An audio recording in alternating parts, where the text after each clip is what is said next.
Assalamualaikum warahmatullahi wabarakatuh. Innal hamdalillah nahmaduhu wa nasta'inuhu wa nastaghfiruh wa na'udzu billahi min shururi anfusina wa min sayyiati a'malina. Man yahdihillahu fala mudilla lahu wa man yudlil fala hadiya lahu. Asyhadu an la ilaha illallah wahdahu la syarika lah wa asyhadu anna Muhammadan abduhu wa rasuluh. Amma ba'du. Kita bersyukur kepada Allah Subhanahu wa taala. Kita memperbanyak pujian kepada Allah Subhanahu wa taala. Kita masih diberikan nikmat yang begitu banyak oleh Allah Subhanahu wa taala. Kemudian salawat serta salam semoga selalu tercurahkan untuk junjungan kita Nabi besar Muhammad sallallahu alaihi wasallam. Allahumma salli wa sallim wa barik ala Muhammadin wa ala alihi wa ashabihi ajma'in.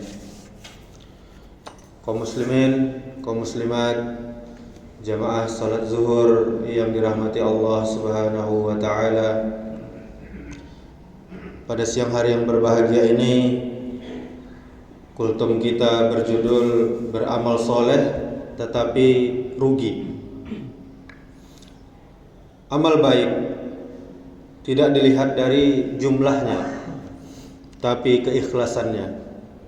Syekh Ibnu Athaillah As-Sakandari di dalam kitabnya Al-Hikam, dia menyampaikan bahwa banyak dan sedikitnya amalan itu tidak diukur dari jumlahnya, tetapi diukur dari kezuhudannya atau keikhlasannya. Amalan yang bersumber dari hati yang zuhud tidak dapat disebut sedikit. Sedangkan amalan yang bersumber dari hati yang tamak itu tidak dapat disebut banyak. Kaum muslimin, kaum muslimat, jamaah zuhur yang dirahmati Allah Subhanahu wa taala. Walaupun amalan yang kita lakukan itu sedikit, namun dikerjakan dengan penuh keikhlasan dari dalam hati dan jauh dari nilai-nilai kesyirikan, maka pada hakikatnya kita telah melakukan sesuatu yang besar dengan pahala tentunya yang besar juga. Nilai suatu ibadah adalah kualitasnya, bukan kuantitasnya.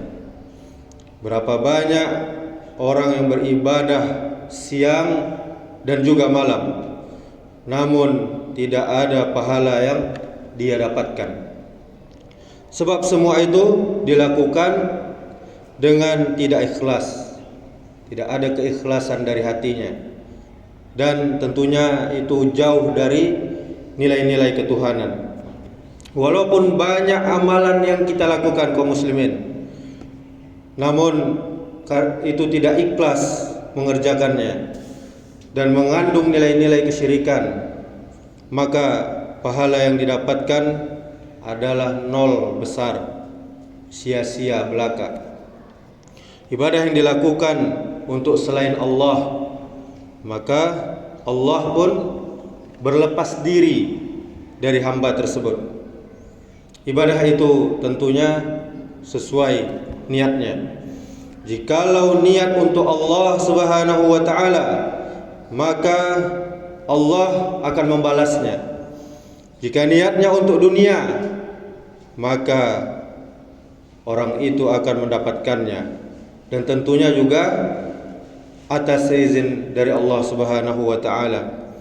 Banyaknya amalan itu belum tentu menunjukkan banyaknya pahala. Sedikitnya amalan belum tentu juga menunjukkan sedikitnya pahalanya. Timbangannya adalah keikhlasan dan kesesuaian dengan tuntunan Nabi sallallahu alaihi wasallam. Kaum muslimin, kaum muslimat, jamaah zuhur yang dirahmati Allah Subhanahu wa taala. Jangan sampai kita beramal soleh banyak tetapi pahalanya hilang. Hati-hati, amalan kita dapat terhapus tanpa kita menyadarinya. Kita semua telah memahami bahwa syarat sah diterimanya sebuah amalan adalah ikhlas dan ittiba. Ikhlas yaitu memurnikan maksud dan tujuan ibadah hanya kepada Allah dan hanya untuk Allah. Dan ittiba yaitu meneladani, mencontohi Rasulullah sallallahu alaihi wasallam. Namun usaha kita sebagai seorang mukmin tidak berhenti sampai situ. Tugas kita bukan sekedar menyelesaikan sebuah amalan, karena ternyata ada tugas yang lebih berat dan tidak kalah penting dari sekedar beramal. Apa itu? Yaitu mempertahankan pahala amalan kita agar Allah tidak menghapusnya sia-sia. Karena seikhlas apapun kita beramal, ini kebalikannya. Sebaik apapun kita telah berusaha mencontoh Rasulullah sallallahu alaihi wasallam, tetap saja akan ada potensi terhapusnya pahala amal kita. Sangat bisa terjadi pada kita semua. Rasulullah sallallahu alaihi wasallam pernah bersabda, "Man amila amalan laisa alaihi amruna fahuwa raddun." Hadis riwayat Bukhari. Barang siapa yang beramal tetapi amalannya itu tidak sesuai dengan contoh dari kami, kata Rasulullah, maka amalan itu tertolak.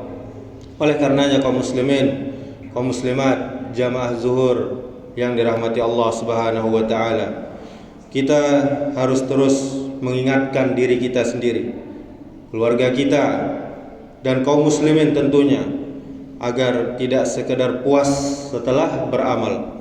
Lebih dari itu, hendaklah kita berharap kepada Allah agar Allah terima amalan kita, serta kita merasa takut. Apa takut kita itu?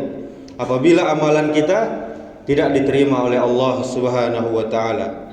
Di antara penyebab yang bisa mengurangi, bahkan bisa menghapus pahala amalan kita yang terkadang kita lakukan tanpa kita sadari. Penyebab itu harus kita ketahui untuk bisa kita hindari. Apa itu? Yaitu merasa ujub, bangga kepada diri sendiri setelah beramal. Dalam hadis dari Abdullah bin Umar radhiyallahu anhu, Rasulullah sallallahu alaihi wasallam bersabda, ada 3 hal yang dapat membinasakan seseorang. Di antaranya adalah merasa ujub, merasa bangga terhadap dirinya sendiri.